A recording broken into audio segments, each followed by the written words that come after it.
una voz individual. Esa era la voz de los dos pueblos expresada por una persona que nunca, tanto como en esa ocasión, representaba a las dos colectividades. Esa fue la realidad de nuestros dos países.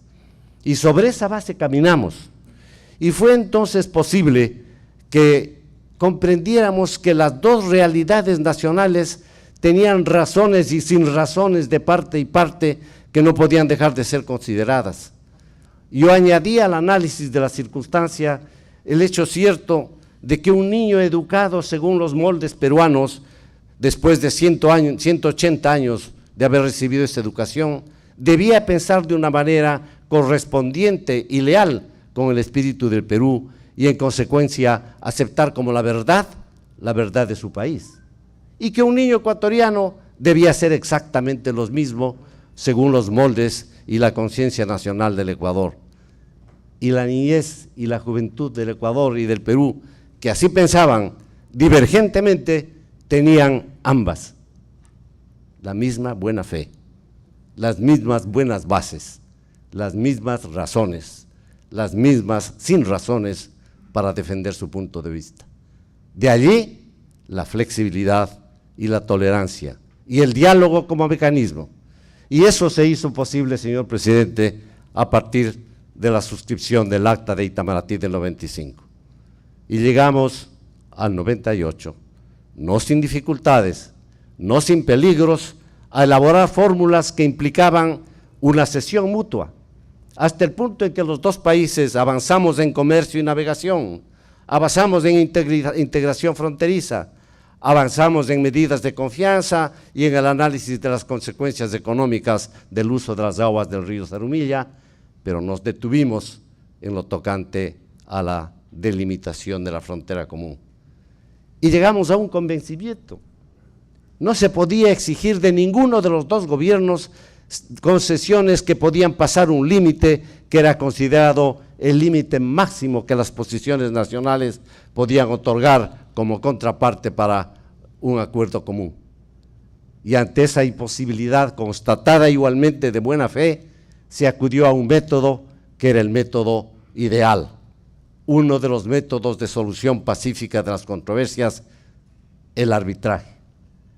Fernando de Trasiñilla había mencionado en uno de sus estudios académicos años atrás que el arbitraje podía ser un método digno de ser ensayado en el campo de las conversaciones ecuatoriano-peruanas.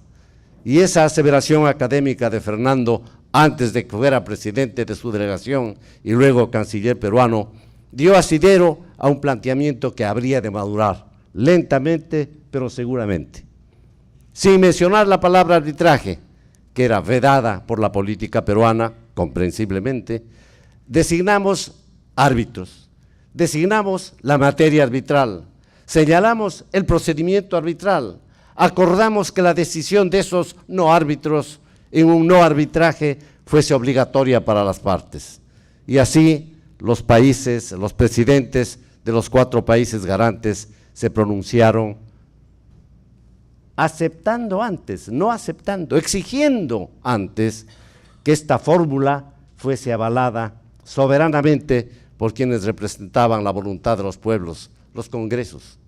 Y tanto el Congreso del Perú como el Congreso del Ecuador, por una mayoría notable y elocuente, aprobaron la fórmula.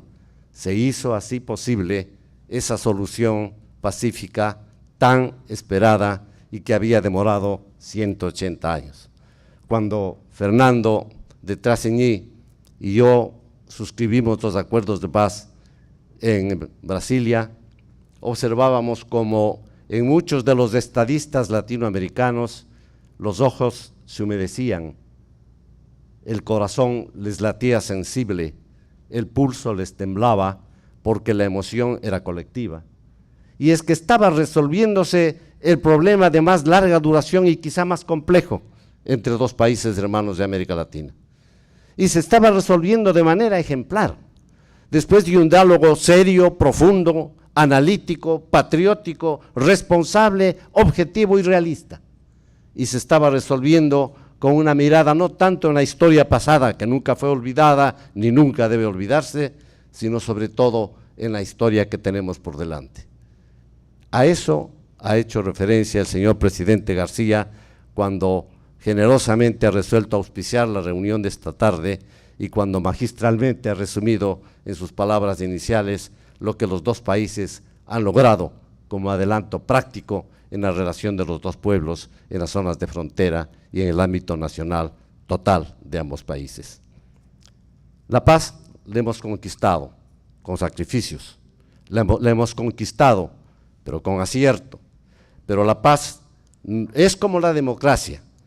Un país no llega a ser democrático y por el hecho de haber llegado a ese estatus, se supone que se mantiene siempre en ese estatus. La democracia se trabaja todos los días, mediante un análisis riguroso y un respeto riguroso de los factores democráticos que son las libertades humanas y los derechos humanos. Un país es democrático cuando respeta la norma del derecho, acepta sus obligaciones pragmáticamente, libremente y de buena fe y busca la solución de los problemas de desigualdades y pobreza. Un país es democrático cuando en definitiva cada segundo del día, cada minuto del día, cada hora del día lucha para ser democrático. Y la paz entre el Ecuador y el Perú, si bien ahora es una conquista que celebramos, debe ser trabajada, buscada, analizada y servir siempre como meta para los gobiernos de nuestros países.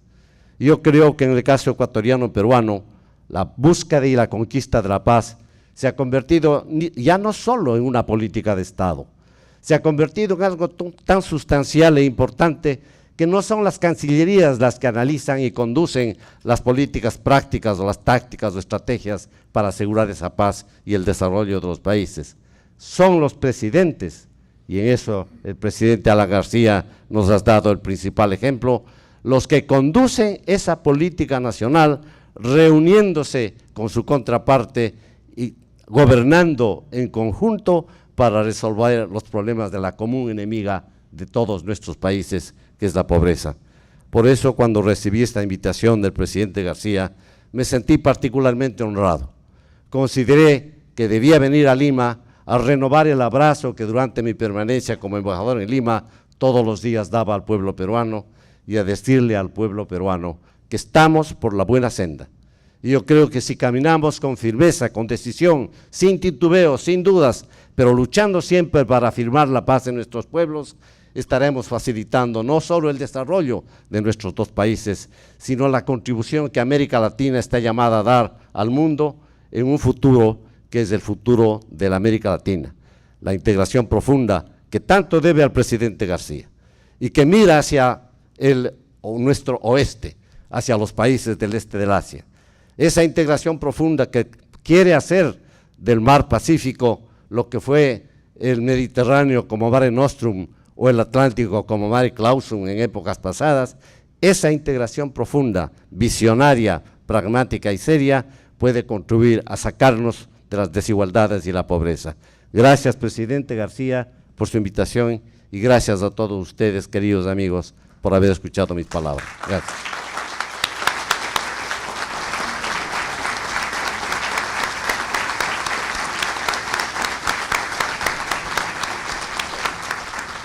Señor Canciller Fernando de Trasiñé. En realidad, ¿cómo decir en pocas palabras algo sobre las complejas relaciones entre Ecuador y Perú durante estos últimos 200, 180 años, para ser más precisos, y particularmente sobre la paz y el reconocimiento de la hermandad que hemos logrado?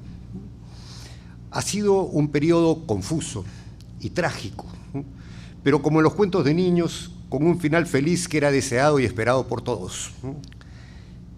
Los debates jurídicos sobre las fronteras que han ocupado estos años han sido duros y algunas veces se han desbordado, sobrepasando el nivel jurídico diplomático para dar lugar a guerras en las que nadie ha ganado, sino que los dos países han perdido. Particularmente debería decir, con pena y con vergüenza, que quienes han sufrido a causa de los combates armados no han sido los juristas y los diplomáticos que han discutido el tema, sino esos jóvenes reclutas de ambos países que tanto prometían para el Perú y el Ecuador y que fueron llamados a pelear entre sí y a morir por un conflicto que quizá ellos mismos no entendían. Pese a una tan grande homogeneidad en la matriz cultural e histórica, una vez independientes nos vimos envueltos en un conflicto de vecinos. Y ciertamente, cuando los vecinos son además hermanos, las cosas se ponen más antipáticas. Durante casi 2 siglos hemos discutido acerca de nuestras fronteras. Sin embargo, lo importante no son las fronteras materiales, sino las espirituales, particularmente en un mundo que tiende a globalizarse, donde la compenetración regional es de la mayor importancia. Más allá de los límites territoriales, lo grave era que nuestros países, unidos en todos sus aspectos, se habían alejado uno del otro y se habían convertido en enemigos. Esta enemistad ha sido básicamente jurídica y se expresaba a través de negociaciones y arbitrajes. Sin embargo, como decíamos, en algunos casos, la animosidad hizo sonar las trompetas militares y se convirtió en guerra. Y es así como tuvimos varios episodios fratricidas. Sin embargo, el elemento descollante de estos últimos siglos no es la guerra, sino la paz. A pesar de todas las dificultades vividas, hemos logrado encontrar un punto a partir del cual estamos en paz, lo que nos permite regresar a nuestra hermandad ancestral. Hemos comenzado a hablar con transparencia, con absoluta sinceridad, tratando de entender en uno y otro caso el punto de vista del otro, tratando de colocarnos en el lugar del otro para sopesar no solamente nuestros problemas, sino también los de la otra parte. Por eso quiero terminar estas palabras con un muy afectuoso abrazo, aun cuando sea solo posible en palabra, a todos y a cada uno de los ecuatorianos, nuestros hermanos en la paz y en la historia profunda de ambos pueblos. Muchas gracias.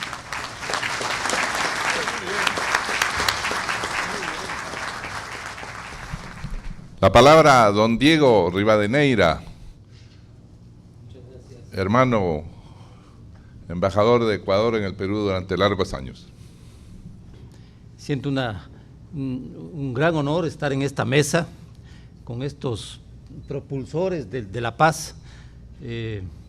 Por esos azares del destino, me correspondió durante varias épocas de mi vida trabajar primero con el canciller Ayala, trabajé como viceministro de él en todo el proceso de paz, trabajé con el querido Fernando en los temas de la negociación. Tengo una anécdota que ayer la conté que realmente es maravillosa y que yo creo que a eso va mi intervención hoy, porque después de escuchar estas 3 intervenciones realmente poco habrá que decir. Le decía a Joselo, ¿y ahora qué vamos a decir nosotros? Tú tienes que terminar, le dije, porque yo… sí. Entonces yo creo que lo que debo hacer es lo que sentí durante los últimos 5 años, del 2007 al 2012, aquí en Lima, y que creo que es necesario reconocer. Usted dijo, presidente, al inicio, algo que casualmente yo siempre he pensado, quiero decirle eso. Usted y el presidente Correa se dieron cuenta de que no es necesario pensar igual para poder concertarse, para poder trabajar por la integración. No es necesario tener el mismo modelo de desarrollo, no es necesario tener la misma perspectiva económica o política. Y esa yo creo que fue la gran virtud de su gobierno frente a la relación con el Ecuador. Esa fue la gran virtud, porque es indudable que usted y el presidente Correa no piensan igual, pero sin embargo tienen la misma decisión política y el mismo interés de beneficiar a sus poblaciones, a las poblaciones que los dos están conscientes que fueron las más postergadas durante la etapa de separación. Pero ustedes se dieron cuenta de eso y por eso es que los resultados desde el 2007, desde el 2006 prácticamente hasta ahora y fundamentalmente hasta el final de su gobierno, los resultados de la integración nuestra fueron muy superiores inclusive a los 8 años anteriores después de la paz. Eso es indudable, eso es indudable.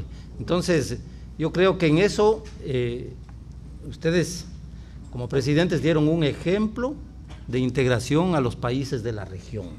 Y por eso es que este modelo que tienen ahora Perú y Ecuador, o Ecuador y Perú, ahora ya no nos importa decir cuál es primero porque es lo mismo.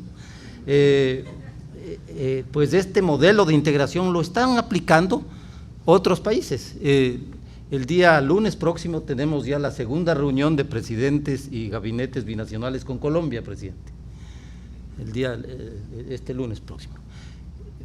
Y lo hicimos la primera hace un año y exactamente de la forma como había empezado su canciller en Tumbes, con mi actual jefe, porque yo estoy trabajando ahora en el Ministerio de Defensa, María Fernanda Espinosa, quien fue la primera canciller de Rafael Correa, y Joselo, fueron quienes iniciaron, junto con los presidentes, obviamente, junto con esa decisión política, esas reuniones de presidentes y gabinetes, que no son simples reuniones, ustedes podían ver ahí al presidente García llamar la atención a un ministro ecuatoriano que no había cumplido tal cosa, o al presidente Correa hacer lo propio con un ministro peruano, porque eran reuniones de un solo país, como dijo usted, la nación ecuaperuana que dijo.